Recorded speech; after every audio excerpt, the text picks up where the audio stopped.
Little Led Zeppelin on a Tuesday. May the 4th be with y'all. Oh, I forgot that it was today. Not a beer, but a new Mountain Dew. Rise. Michael LaPlante, your boy, the OG Clappinator, back at it again. Hey. What's up, y'all? Before we get the podcast started, I want to apologize. If you heard the rumors, if you didn't hear them, good friend of mine that we never did get her on the show, unfortunately. But Aubrey Lasher, a good friend of a lot of ours, if you go back with me a long way, you know. A dear friend of mine passed away a few days ago, so I think in a few days or something like that, or whenever I can, I'm going to have one of my old buddies come on, and we're going to do a little memorial podcast for her. Sometimes things happen. We get caught up in the life. We get caught up in darkness. It's a bad place to be. But the people around you are the ones that make you better. And thankfully, me and Micah go back a long time as well, and it's always nice to have him on the show. And I got to apologize to him because the last time we tried to do this thing, I ended up ruining the entire thing because I'm an idiot. And testing well, let's get this right out of the way, okay? I didn't test well in school. Kneecap was not my thing. George Bush was calling the school like, "What's wrong with this guy? Can't he just complete this?" Do you know about that, Micah? You know about the kneecap testing? No. Okay, so when I was in school, they had this thing, it's called kneecap testing. And it was like 40 pages long of each individual class and like 40 questions in all these categories. And it took hours and hours and hours to complete. So, we started off doing that thing, and my brain was it's good when they call it a kneecap test. Oh, I don't know. New England something, I don't know. Some kind of testing. Anyway, be that as it may. What's up, brother? How you doing? Good to see you. I'm doing all right. I'm glad you're here again, and I apologize, and it's nice to have you on again. Thank you. Good to be here. So, May the 4th be with you, my friend. Congratulations. Hey, we made it through another year of awesomeness. It's the anniversary of Star Wars, and I'm very, very excited to talk to you about all this stuff that's been going on. I don't know if you're a fan or not. We haven't really gotten in depth into all these conversations, but I think about all these shows that are being shot now on Disney Plus, with The Bad Batch coming out soon and Mandalorian all wrapped up. And, now we got Obi-Wan series coming out soon and the Boba Fett series. What do you think about all these new shows? It's great. Ooh, I like that. Which aspect of it do you want to talk about? Like, what do I think of it cinematography-wise? Yeah. What do I think of it?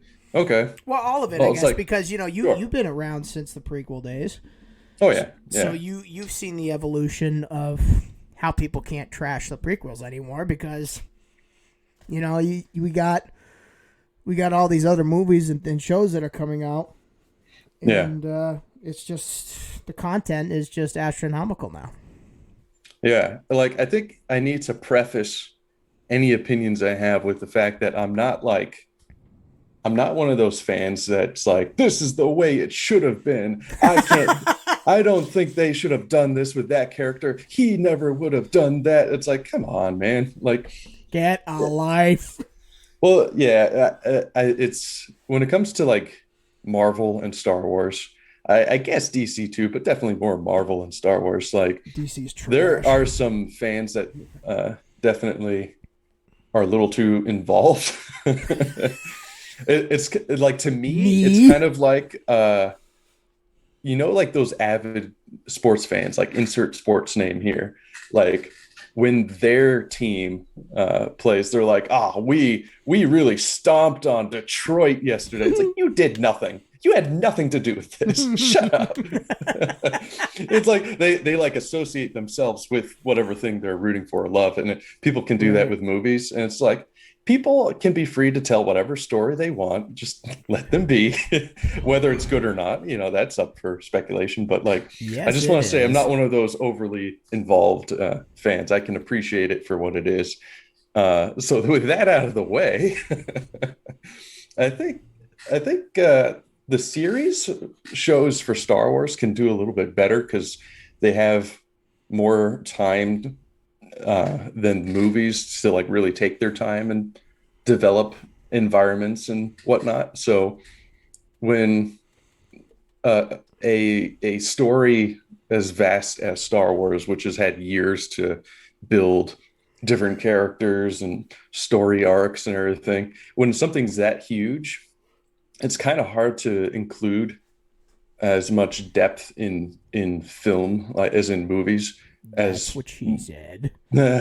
as much as you can in series like The Mandalorian and stuff like that. Which So is it's kind of tremendous. nice to see someone see a good quality series come out of it where you can, watch things take place in their own time. Yeah, I love the storylines. It's like people forget how, really how much really goes into shows like these because they're so, as we said previously, there are a lot of fans who get heavily involved into the details. My friend Yeah. Corey's one of them. Corey knows everything about Star Wars for the most part, and it's just interesting to sort of watch it develop and build and, really pay homage to George Lucas, who has started this sort of revolution when it comes to the fan base of all these movies and shows.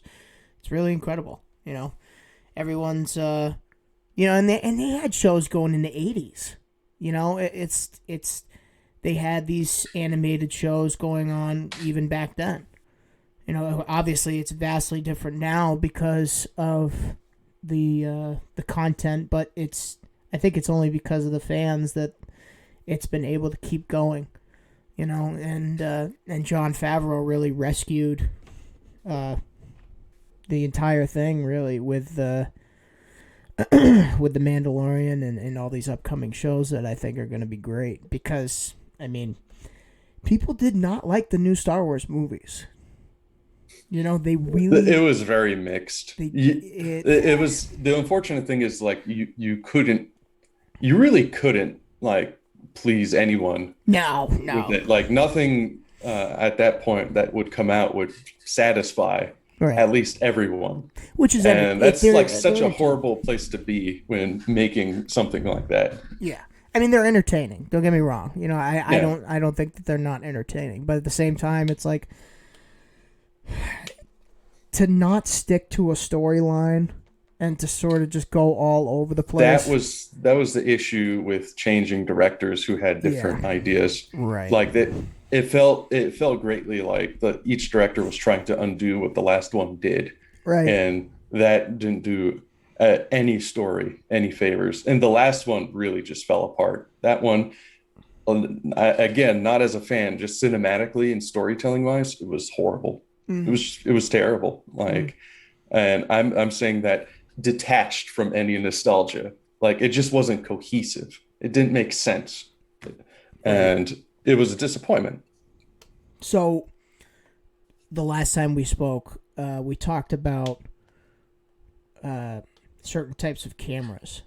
I Yeah. think, and you were telling me a story or dropping some knowledge on me about how it is that you came upon the one that you're using now, I believe, or the one that you are prefer. Was it the story I was trying to tell when we had to wrap up real quick? Yeah, yeah. Okay. Unfortunately, Cal's a busy man, dude.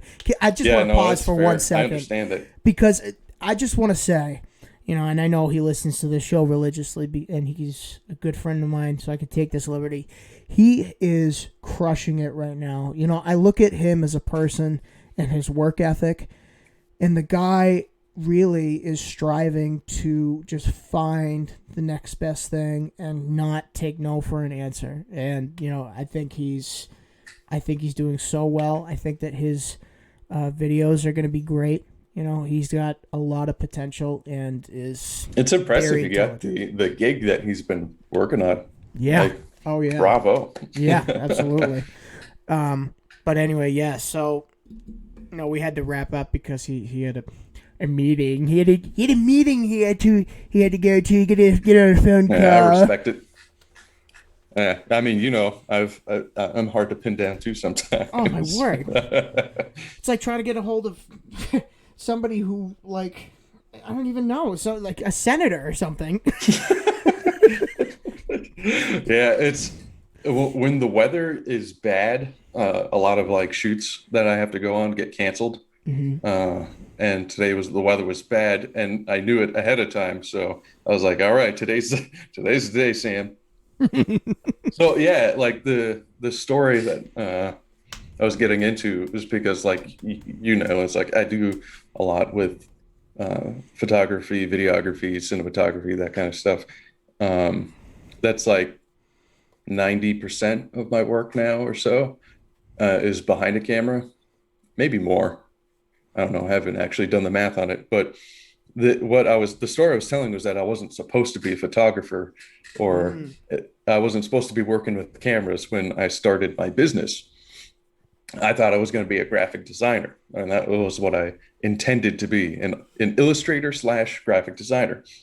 So in 2017, well, in 2016, I started the business. I got a DBA, went down to the county clerk and got all signed up and everything. I had very little idea of what I was doing.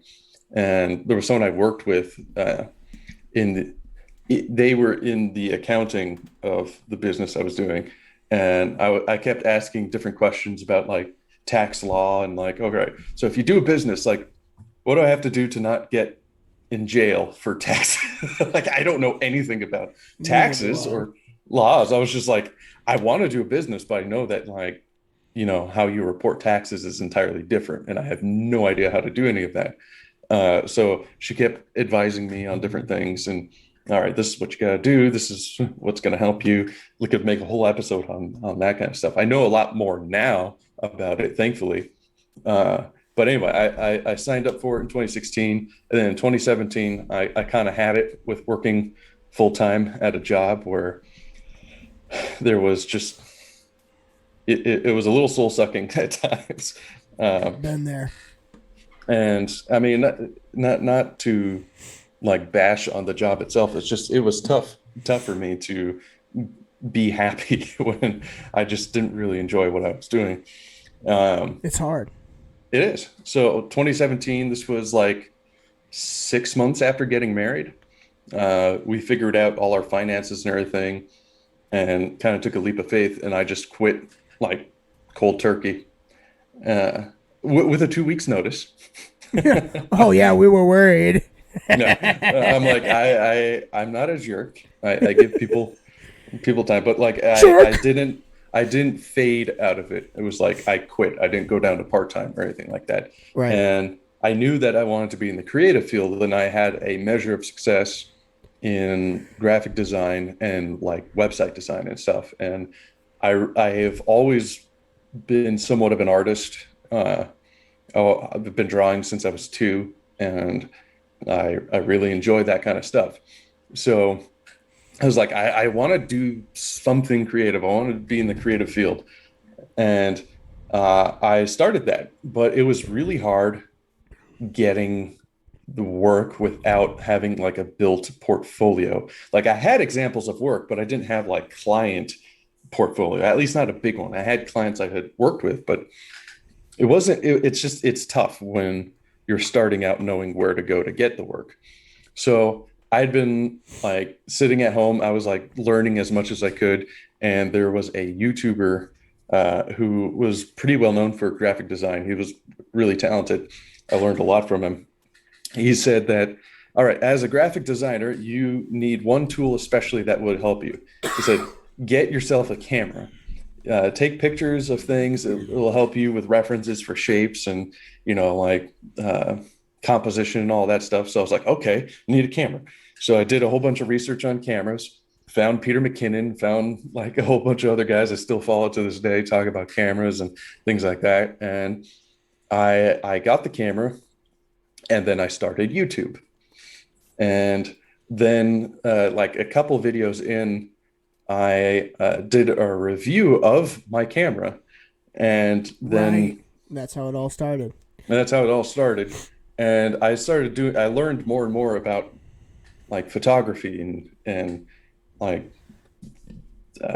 just videos and how to do better at that. I had always grown up with a camera, but I kind of just saw myself more in the illustrator graphic design space than photography, even though I even had some photography gigs like in videography gigs years in the past with other people's stuff. And uh, anyway, one thing led to another. I started doing more and more YouTube because one company, a microphone company, saw my camera review, and this is when I had like 100 subscribers, maybe. And they're like, "Hey, we liked your camera review. Would you like to review our microphones?" And I'm like, "Sure." Right. And then they sent me like five more after that, and then other companies sent me their stuff, and then it kind of grew into this whole other thing. And YouTube grew, and then I got uh, a contract with a real estate photography company to be a photographer for them. And then I started getting more photo stuff. And then people started asking me to do different shoots and, weddings. And it kind of grew until like, I was just like, yeah, this is where the money is, not for me, not graphic design. It was in photography. Yeah, and Wow. video, especially video, because there's less competition. There's Oh, a ton of certainly. photographers out there. Certainly. It's just video intimidates more people, and I enjoy it more. So Mm. I did better with it. So yeah, and the funny thing is, all the graphic design jobs I had always were huge headaches. Like it always like ended up in some sort of pain, and that was the bigger tipping point. I think is that I just didn't have that kind of work drama when it came to photos and video. Like usually everyone just ends up happy and it's over. Do you still like doing it? Do you still enjoy doing the, like, if you do a review sometimes of a camera or a microphone or like a game system, is it still satisfying like when you do a video about that? Because I know your process and I know how your brain works and how intricate you are and detail oriented, how you get into a project. When you start doing something like that, is it, at the end of the day, is it more of a relief thing, or are you satisfied? It kind of depends. If I had to start saying no to microphones because that got repetitive.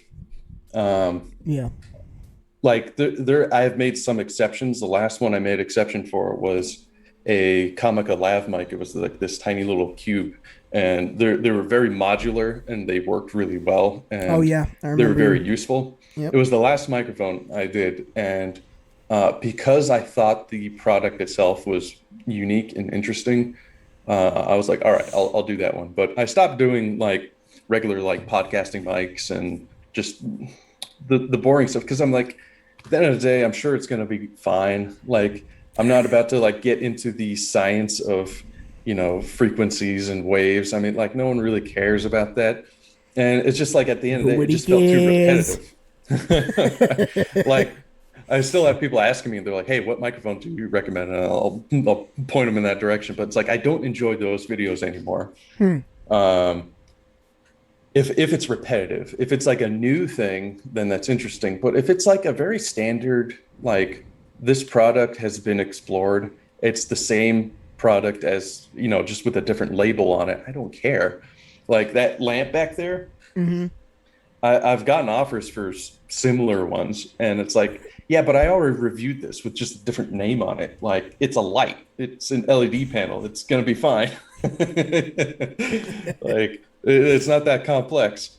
But I did, and I'm supposed to be wrapping up that video today. I did get sent I think it's one of the smallest 4K projectors in the world. Oh, It's right. Yep. it's tiny, and I'm enjoying this review because there's a lot behind it that like people are like, 4K, that's a standard, like, yeah, my Nowadays. TV's got 4K. It was only $200. It's easy. But it's really hard to make a projector in 4K. At least it's hard to make a small one because what they do is for projectors, for LED projectors, it actually has what's equivalent to like a phone screen inside of them. Now, the LED panel is inherently more transparent. Like you can technically see through most of the panels, but in a tiny projector, like that 4K screen can only be like this big. Like that's incredibly difficult to make a screen at that high of a pixel density. Hmm. So it has Because that the screen. pixels are so small. Yes, and that's really hard to do. It's easy to do in a TV now. Like, Right. yeah, we'll just pack it in there, but like See, on a tiny people, screen, I'm that's hard not to do. dumb. I have some intelligence left, okay? All the meth that I did has no effect on me. Yeah. I'm playing. Like Sam's never done that. Look at me. He has too many teeth. Too many. Um, True. but yeah, that one interests me because with that there can be inherent problems like the color reproduction for like yellows is not very good on it because yellow is I'm going to learn you something today. Yellow, you have never seen yellow from a TV. Learning. It doesn't exist. There is no yellow in TVs. But there is yellow in my teeth, and that's why I do that. So I'll get into this in the video, but like there's only three colors technically in a TV. It's the red, green, and blue. And to make yellow, they shine the green LEDs and the red LEDs together at the right uh,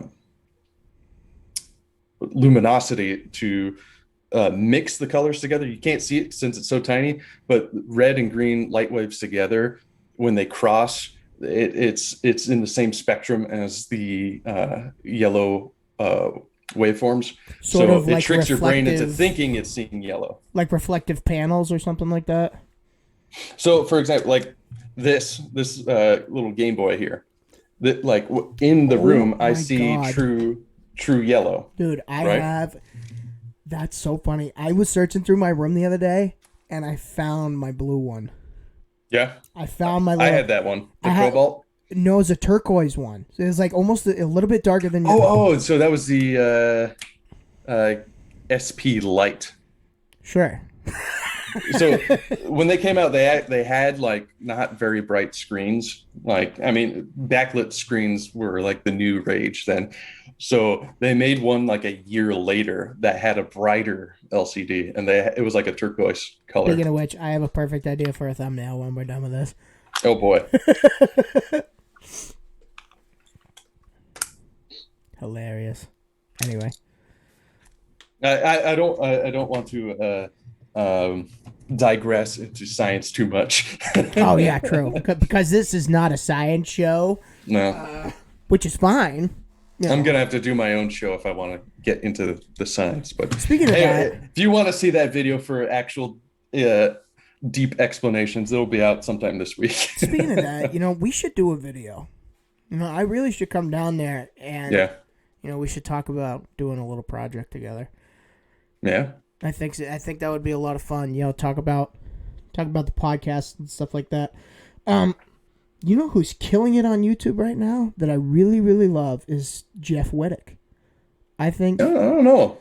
he's actually, Casey Neistat talks about him quite a bit too. But Jeff Wittick, he's a vlogger or whatever, but he has a show called Jeff's Barbershop on YouTube, and his videos are actually hilarious and very different. He's come up with a concept that is so interesting to watch because he'll do the haircut or whatever, but he's incorporates so many different angles into his show. And and now he's doing his little docu-series or whatever it is on, he got into an accident or whatever. But, like, it's just interesting to see his craft and that there are still some people around who've got something left in the tank. Yeah. I'm trying to do the same thing. And like the last podcast, or not podcast because I ruined everything, but the last one that we did, it was funny that we talked about how you and I agree on our channels having different kinds of flavors. Yeah. We want some variety. We want some, not necessarily to be known for one thing. And that's why I enjoy his show, because it's funny, it's fresh, and it's an original idea. So, it's very rare to find something like that online these days.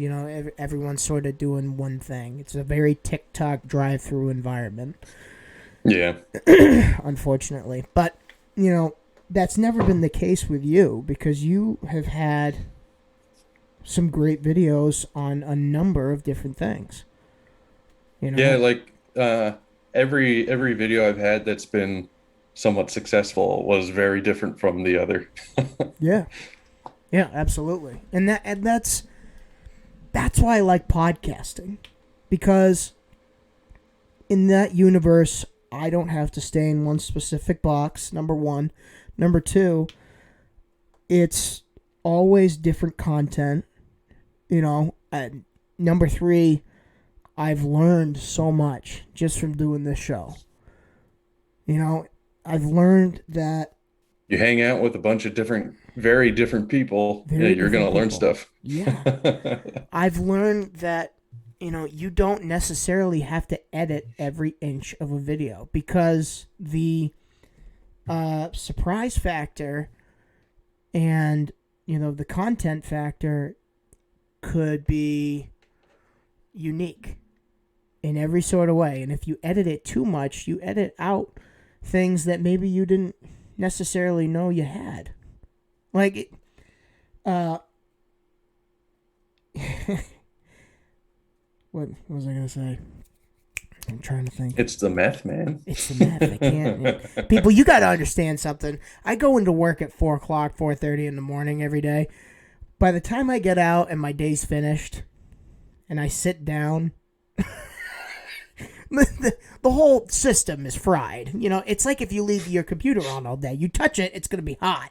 I have the bad habit of going to bed at like 2 a.m. Oh, that is a and bad then habit. the mornings are usually pretty rough. Death. It took me a little bit. No, I wouldn't want to know what I'd be like on drugs. I don't need to know that. No. I said death. Oh, I thought you said meth so many times. No, it's just like the morning. No, not that.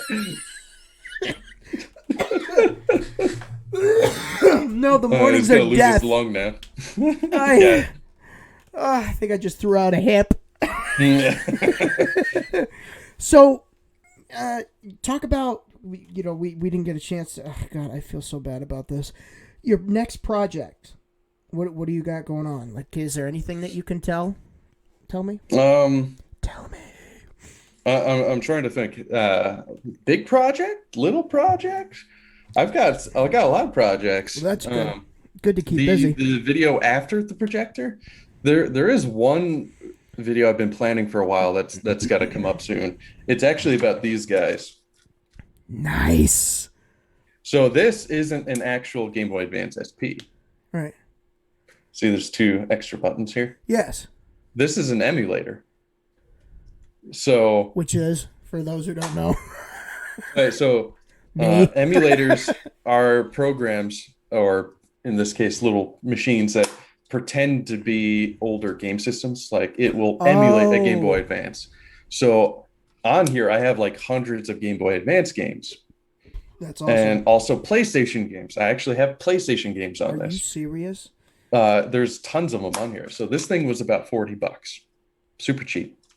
Emulators are interesting because for guys like you and me who have a lot of nostalgia on older games. Yeah. We played Game Boy Advance growing Oh, up. please. Uh, where can you buy them now? Sega. Remember Sega? Oh yeah, I had the Dreamcast. I had the huge one, the black one. You know what I'm saying? Was it the Saturn? Did it have the discs or is it Yeah. cartridges? If it was the disc, it was Saturn. I'm trying to think back. Or was it Sega CD? That was another one. It could have been Sega the made too CD many consoles, and that's what kind of wrecked ruined them. them. Yeah. Yeah. No, it was a black one with buttons or whatever. What the heck? I think it might have been the one with the discs, Micah. You're going back a ways. I can't remember. It is a little bit back there. So it's like, where can you buy these old games now? Right. You can't, like, some stores have them, but a lot of used game stores have been crushed by GameStop, and now GameStop is now crushed themselves. Pretty much. So it's like you can maybe find them on eBay, but I was looking for some of the old games I played, and they're being scalped. One game in particular, it was Mega Man Battle Network. Oh. Now that was only on the Game Boy Advance. That was a great game. Oh, so good. And so many people who played it growing up like have a lot of nostalgia for that game. It was huge. They will never resurrect that IP. Never will happen. But it stinks for us because we want to play it. So I looked up one of the games and someone was selling it for $400 on eBay. I'm like, I'm not paying, 150 times what it originally sold for. Like, I'm sorry. Like, I can't do that. But here's the muddy grounds of emulators. This emulator right here, not illegal. The Supreme Court years back said that emulators are legal. You can have them. The weird ground is that using emulators, typically, at least in its intended format, is illegal. So you can have one. It's like being able to, hey, yeah, you can buy a gun. You just can't buy bullets. It's like the weirdest, like. So it's decriminalized. It's a weird ground because the Supreme Court said that emulators are fine, but using copied content like Mega Man Battle Network technically isn't legal because that's not what the licensing for the game dictated. Now the courts don't really care. The fact that they said that these are fine means that they're like, yeah, whatever, like if you're going to play a 40-year-old game that they have to worry about, to be honest. like morally, it's like, I think, like, if you're going to be copying current games, like I can go to the store and buy a game. If you're copying that, I don't think that's right. But like when it comes to something you cannot buy, like I cannot give Nintendo my money. They won't let me to pay for Mega Man Battle Network so that I can play. They do not have any channel, nor do they want to. Right. But some companies don't really care. They just kind of ignore it. They're like, yeah, whatever. But Nintendo is very fiercely opposed to anyone playing older games that they do not sell anymore. Like, and it's funny. It's because it's like they don't. If they gave me a way to pay them, I would do it. But they don't allow it. So the topic is going to be talking about, like the weird middle ground of where emulators and the programs to use on them are. So because strange, it's such a weird ground. The legalities of things. It's like people are getting chopped up, shot, and hung, and we're worried about emulators. Yeah.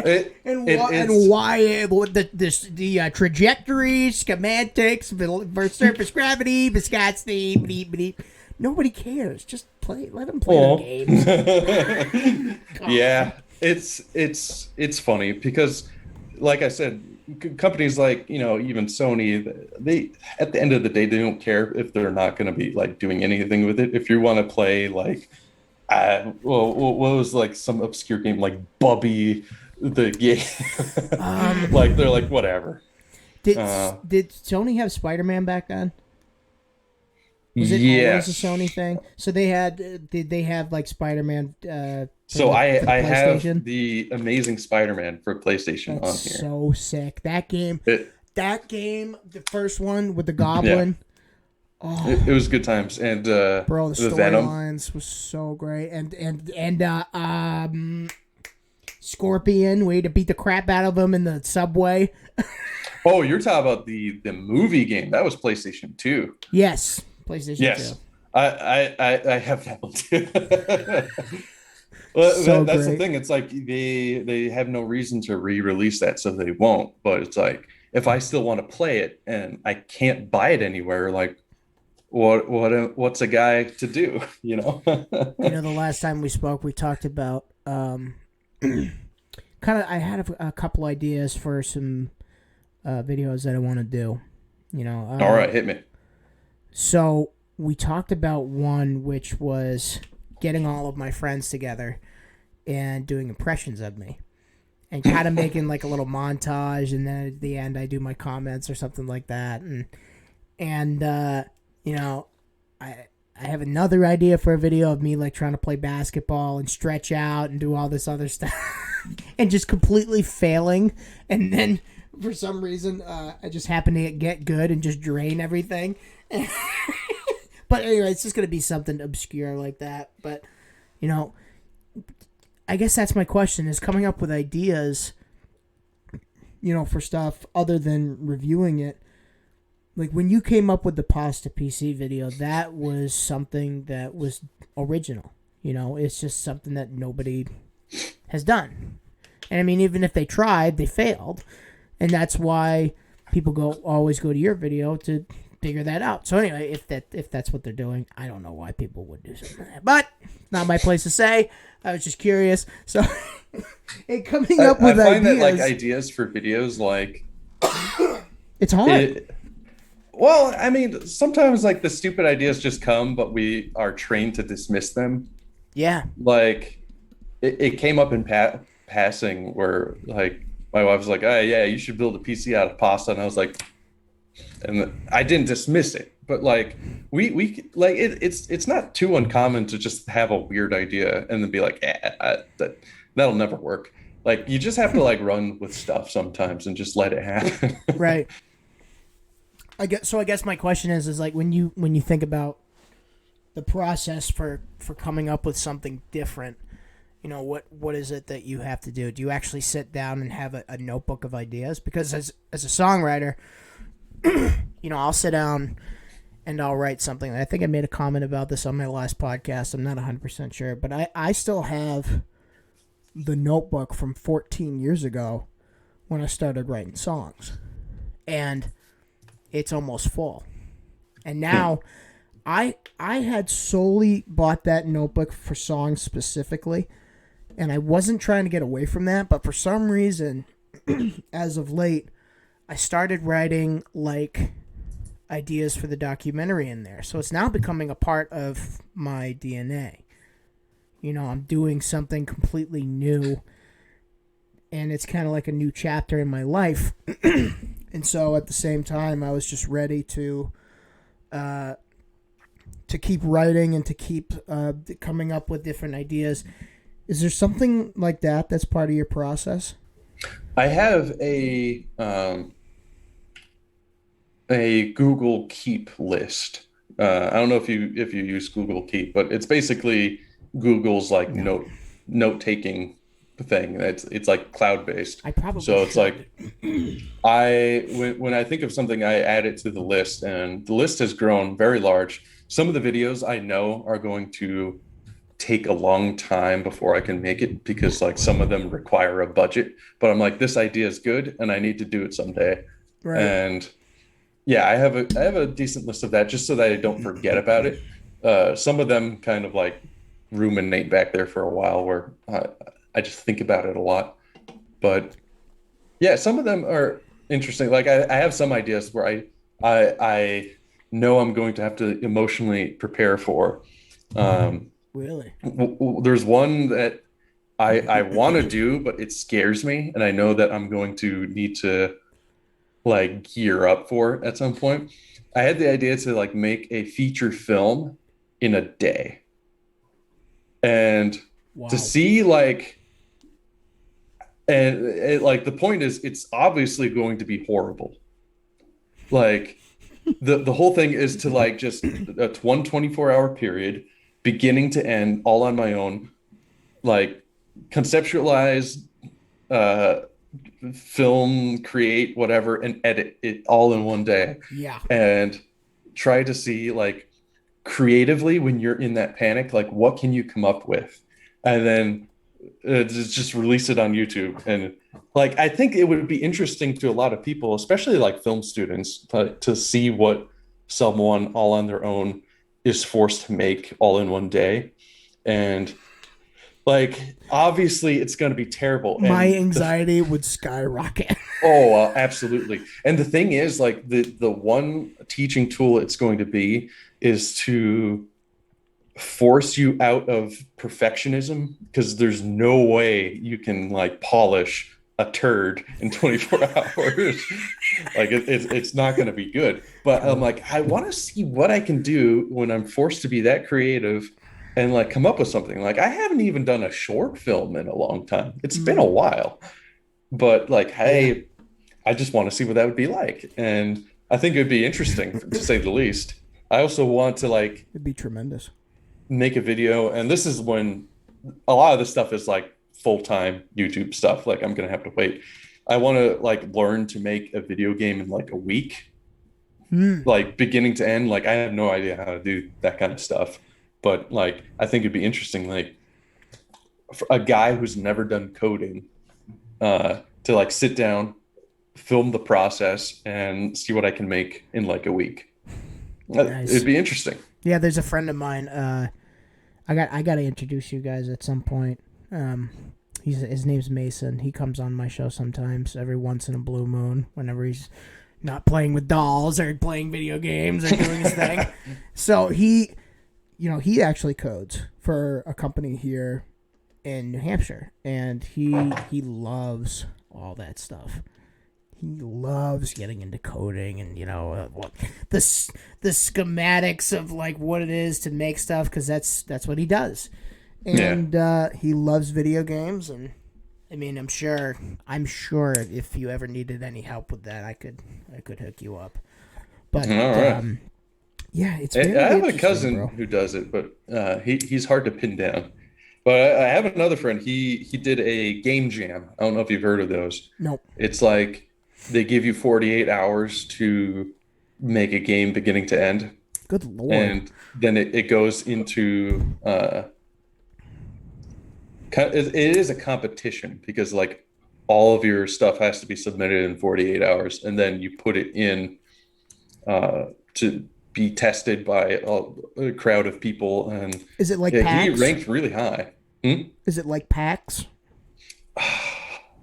PAX, that's like a kind of like a tech trade show, isn't it? I'm not 100% sure. All I know is that when I was first started working at UPS, there was a guy that had invented a game and was like very close to completing it. Hmm. And he would go to PAX every year and sort of shop around and see what the newest games are going to be. And people would be trying stuff out. And, you know, I didn't know if there was any relation to that. No, well, this one specifically that he was in was for Rochester, New York. There are other ones. I think there's some well-known ones in California. Mm-hmm. Um, but yeah, he did really well. I mean, he made a solid game uh, in such a short time, and they had a live stream where they interviewed some of like the top people, and he was one of the guests. It was cool to watch. Like he did real good. Nice.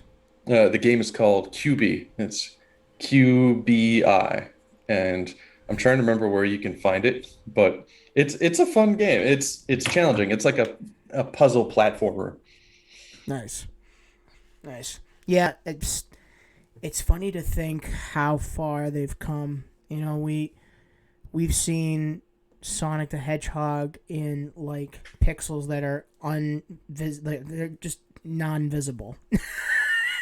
And then you go from that to like you could see each person's individual hair on their hairdo. It's just Yeah. like it's crazy, man. In 20 years, it's basically hop, skipped, and jumped anything that people could have imagined. And that's why people's videos are so good these days, is because the technology is available. And that kind of leads into my next question I was going to ask you, which we talked about also, which was, YouTube TV has become a conglomerate for a lot of people, and a lot of people are ditching cable networks. Yeah. And Our generation just doesn't care not at all. about networks. Like No, network stuff is dying. it's dying. It's And dying hard. I had made the comment about having one particular thing where we could buy one package, and what's involved in that is like you can buy a phone, which they already do at a lot of these companies, because they're trying to find new ways to stay relevant. My idea would be like you could buy a phone, get a TV, a streaming service, and internet all in one little package. You know what I'm saying? It's like you buy once, you buy it all, sort of thing. And then you get this included, you get that included. You know what I'm saying? Which they already do that. Some companies are trying to do that. Right, like you could buy a TV with Roku already in it, and Amazon, Yeah. and all this other stuff, and it's like, and I think, the only thing that's left really is the internet services. Yeah. So The internet that one's a tricky one because the infrastructure itself is owned by a lot of the cable networks. So it's hard to diversify that and be competitive when it's like the infrastructure itself is set up by these companies. So it's kind of tough. Which Elon Musk is shaking it up because now he's got the drop first some knowledge on me, because what is he doing right now? I'm not really 100% like involved in what's going on. I've heard rumblings, but I don't know. Like satellite internet has been around for a while now. A long time, yeah. But the problem is it's kind of terrible. Yeah. Because if you think about like the latency, a wireless signal going up and down from space, there's latency there. So it's not that terrible when, like, say in a good scenario, you're watching Netflix or something. That isn't too terrible because it can send down huge chunks of information at a time. So like your buffer doesn't necessarily it's not gonna have issues all the time, unless you're somehow too far from the satellite, then you'll run into issues. But when it comes to gaming, like your packets need to be a lot smaller and faster. So say you're going to like turn a corner or something, like the amount of time for that command to go back and forth, to other people in a satellite, it's just terrible. But what he's done is he's made a much better service where the latency is much, much, much, much closer to what you would experience, via a cable. It's a much quicker latency, and right. I believe it's because he's made basically a satellite mesh network, but right, he's the first to make it decent, like actually good service for people in rural areas. Right, because when you have a straight plug-in from your box to your router, or not your router, your hard drive modem. Yes, excuse me. I'm not educated at 9 or 5. It's But when you do that, you have a better connection and your internet's quicker, correct? It travels faster through a cable than, so just kind of like... He's found a way to modify that so you don't have to do that and it's fast? Essentially, yeah. Wow, that's crazy. He's done a good job of it because, there's some areas, like I have friends in the woods, their internet is absolutely atrocious. And it's through cable. It's terrible. Dude. But he's been waiting for... it's called Starlink, but everyone's been calling it Skynet. I have a buddy here in Marlboro. He's like a couple streets down from me. He's got like 3 download and I think 12 upload or something like that. It's just 6. It's 6. It's atrocious. I tried to use the internet there, and I want to shoot myself. My friend in Tennessee, his bad. He's got like 8 down, but like half a megabit up. which is terrible. And here's the thing too. Wow. Like most people think, oh, that's 8 megabytes. No, that's megabits. Yeah. There's a difference. A megabit, it takes 8 megabits to make 1 megabyte. So that's like 1 megabyte down a second, which is, tiny. In layman's terms, that's like eating a Cheez-It as opposed to a big block of cheese. Sure. Yeah, we'll go with that. Because everyone downs a whole block of cheese in a short period. You never of know, time. dude. They may be on the wagon and that cheese is all they got. You never know. I did that once. Trust me. When I worked nights, I had the strangest like hunger cravings that would just come out of nowhere. Dude, you know what's funny about that, bro? When I started working at UPS, I lost a lot of weight. I've gained it back since, but that's not the point. When you start working there, you lose a lot of weight, but the cravings that you have, it just makes you eat and eat and eat, because what happens is your body clock is just completely off. You know, I used to go in there 4:30 in the morning and be sick because I never ate in the morning, ever. I was never hungry in the morning. I didn't even eat breakfast when I got up for school in the morning, but for some reason, going in there and overcoming that and, just getting involved, now we go in at 2 in the mornings for Christmas time and do 13,000 pieces. I'm starving at the end of the day. It's like, I just worked and worked and worked, and now my body's like, hello? You haven't eaten in like 14, 15 hours. You might want to have a snack or something. Yeah. It's crazy how that works. Your body's very interesting, man. And it's like, Joe Rogan talks about that sometimes. He made the comment once on one of his podcasts that it can't be healthy for people to wake up every day at that certain time in the morning. It just can't be. I'm just like, I don't know if it's true, but sometimes I feel the same way. Yeah, I mean, it kind of depends. Like, if your body's used to it, I think it's fine. Yeah, like, it is. Bodies get used to things. Sure. And if you had a really erratic schedule, that's probably not very healthy. Like if some days you're up at 2 a.m. and then other days, you get up at 2 p.m. Like, I don't know. Like, because if that happens, that's kind of rough on the body. But and it took quite a long time to adjust, like, because I would come home from work and sleep till 6, 7 o'clock at night, and it'd be my mom would be like, you gonna have some dinner or something like that? And I'm like, I guess so. I've worked every hour of every day. I've been yeah. I've had every schedule. Like That's crazy. I've tried them all. just like Pokemon. Yeah, the weird thing, like, okay, so like up north, when you're north. working nights, it's tough because it's like I would only be awake when it was dark in the winter because days are so short in the winter. That's brutal. So it's like I would have like 2 hours of daylight every day, and that kind of gets a little depressing. It does. And then like I'd only be awake at night when most of my friends would be sleeping, Mm-hmm. So it was a really weird time. Like I've never had so much like self-reflection. Because I worked alone. So I used to clean supermarkets and they'd be closed and I'd be alone in the store, which sometimes was spooky. Yes, it is.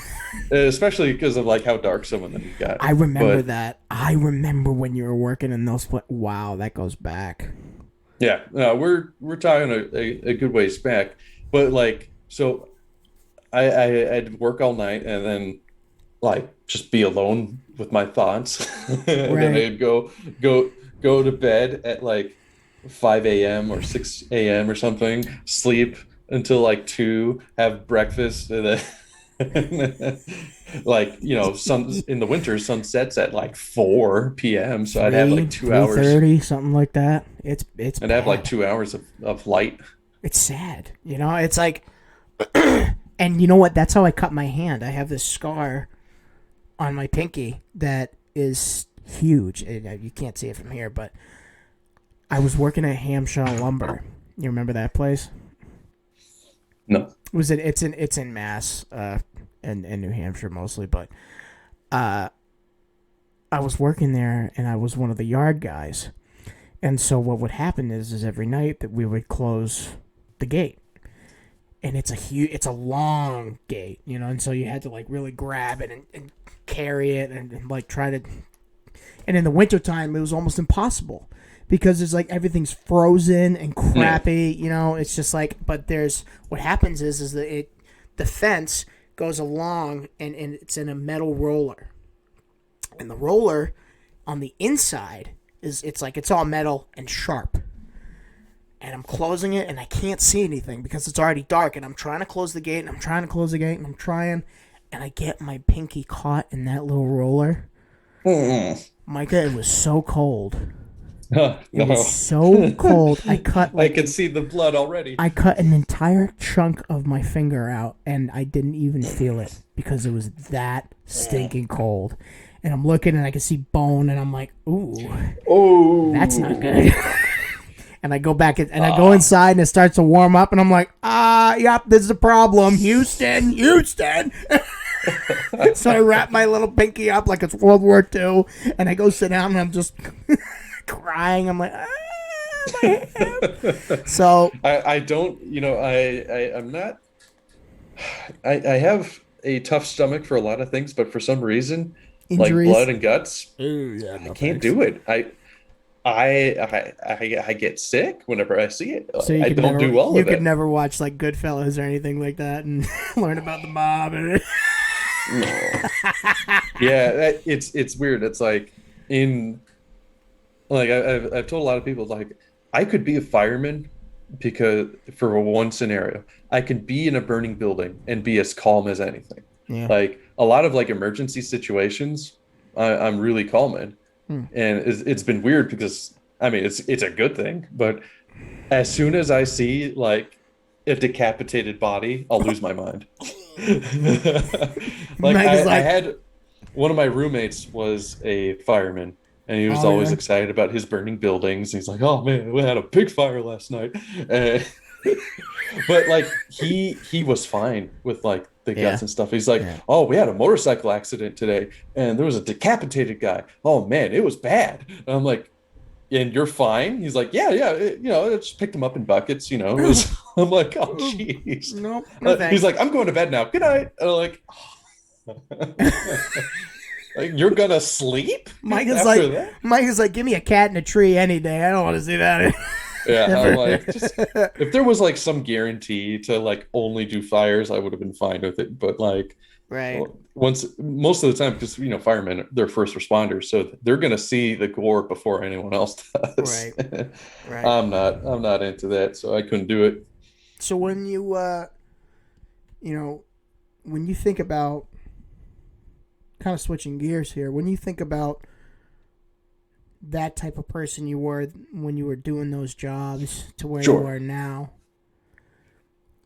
how much of that has changed in like 15 years, because you're a man now, it's like, I think about, I'll tell you why I'm asking you this question. Ross called me up the other day, and there was an older lady that we knew in his hall that passed away.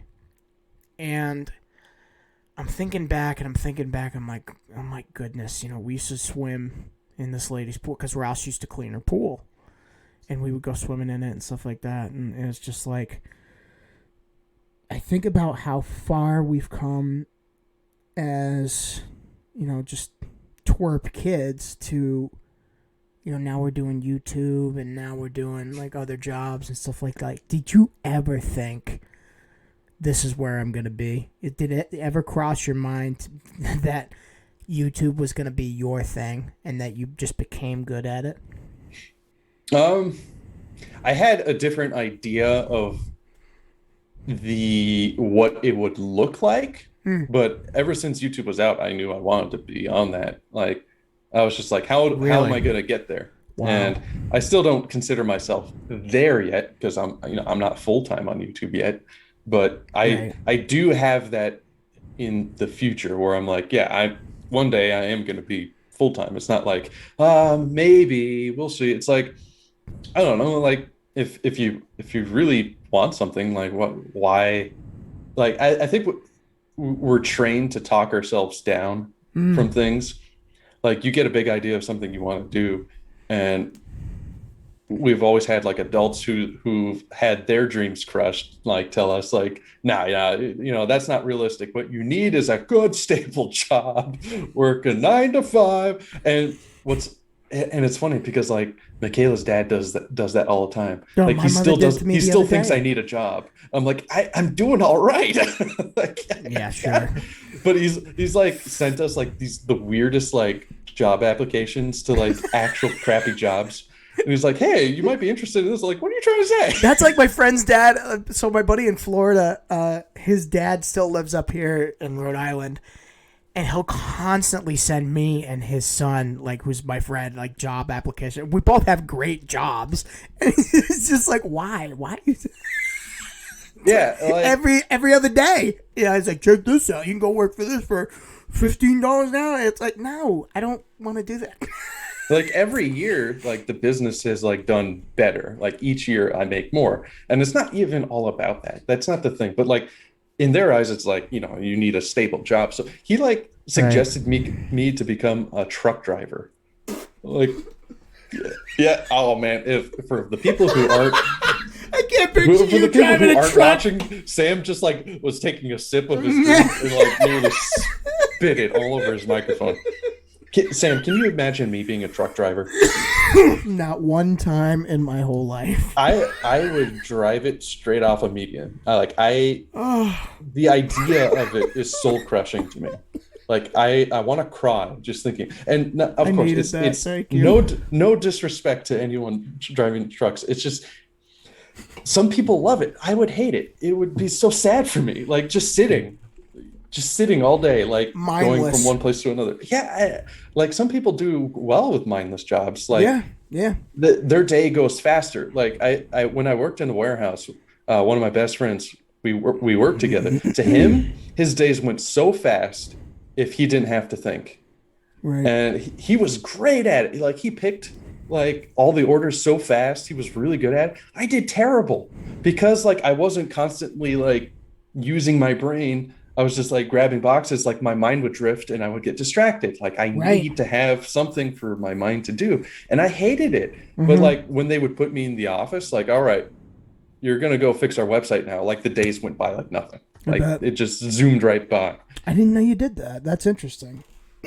I've had many jobs, Sam. No, me too, Many buddy. jobs. Oh my word, me too, brother. It's crazy to think that, I used to work at Market Basket when I was 15, and now I'm I'm in one of the biggest companies in the world now, and what a what an interesting trip it's been. In the last 5-6 years, I finally got to something that I enjoy doing. Number one, job protection, security. It's like and I could not ask for anything else. I just enjoy what I do, and it gives me enough time at the end of the day to go do other things that I like to do. So podcasting, music, my other job, which I love, because I get to be by myself. I don't have to talk to anybody. The only thing that I ever wanted to do was just have my own lane, and like just be my own boss and just be happy. Like It's all you said anyone can ask earlier, for. you got to be happy. It's like if you're not happy in what you're doing, don't even get started. Don't Yeah, even start. like, and it should never be about like, prestige or anything, unless of course that's all you care about. But you're probably not the best person in the world if that's what you care about. But Nope. like, if you're happy flipping a burger and that's what brings you joy, then by all means, like that's the best thing for you. I And was like in. we're supposed to be, like we need a measure of contentness, and whatever job fills that is the one you should be in. I was picking up an order from McDonald's the other day for DoorDash, which is my second job, and I see those people in the back, in the kitchen, and I think to myself, I would throw myself on the grill and burn myself alive if I had to stand back there. I would rather do that than truck driving. Because they're constantly screaming at each other. Oh. And it's just like, how can you possibly live like that and be happy? It's like, if you're angry every day that you're going into work, how could you continue to do that? I mean, I understand that everyone needs money, and I get that. But if you're smart enough to flip burgers and smart enough to do things in that range of motion, that's a good topic. Did you ever watch the movie The Founder about the McDonald's franchise?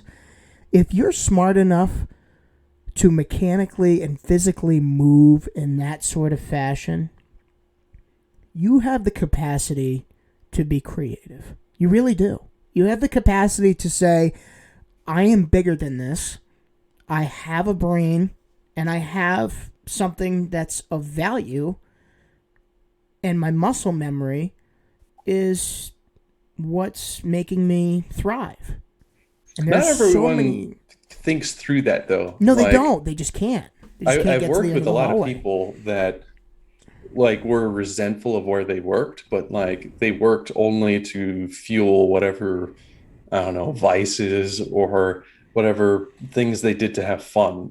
Their life wasn't really about anything other than what they were going to do with that money to party on the weekend or something. So if you're stuck in that mindset, then that's where you're going to be. And that's the thing. It's it's always mindsets. Sure, I've seen a lot of successful people that were dumb as rocks. Putting it in quotes, everybody. It's yeah, I know. Sure. Finger quotes. It's mindset. It's what you do and recognizing opportunity when you see it. Right. And so it's things can be a stepping stone. There was one story I saw of this guy. He worked at McDonald's for something like 40 years, where he worked insane hours until he saved up enough money from that job to buy that franchise, the one he worked in. That's crazy. And then he owned the store afterward. But it's he could have done any other things, but that's what he wanted to do with his money. So climbing the chain is an interesting thing. It's just that whole movie is based on backstabbing, yeah, and persistence. It's some people want to stay in their lane, and some people just want to climb to the top. And whatever it is that you're comfortable doing, it's like you said, it's all based on mindset. It really is. I've seen a lot of people that were capable of a lot of things and had opportunities, but they could never recognize it for themselves, or there's some sort of barrier where they think, oh no, I can't do that. That it's so detached. That's not where I fit in this world, and they turn certain things down that would have been hey, well, yeah, missed something else. Right. We got to wrap this thing up, buddy. Oh man, we could go forever, especially on that topic. We will. Another day. I wish you good things, my friend. I love you to death, and I'm glad you're doing well. And your YouTube channel is fantastic. And thank you. I'm hoping that we can collaborate at some point on something. And ladies and gentlemen, there are certain people that come on this show that don't necessarily want to come on the show, but I know to my core that it's guests like Mr. LaPlante here that always come in the clutch and do great things and have great stories and advice. It's nice to have somebody that really does love to participate. I'm getting emotional because it's just a lot of things have happened in the past 24 hours. Can't really speak on it. But it's always nice to see you, my friend. It really is. Good to be here. And if you haven't, go check out his channel on YouTube, LaPlante Arts. Go check out the photography that he does on his page on Instagram. It's fantastic. You won't regret it. Go Yeah, I subscribe. appreciate What that. subscribers you got right now? Are you you climbing up to 300 or something? 300. What? Wait, how many subscribers you got? You got On two. YouTube? You got 200 right now, right? Or no, On no, YouTube? no. You got 2,000. Are you climbing up to I've got 3,000? 3,000. Attaboy! Oh my God, I didn't know that.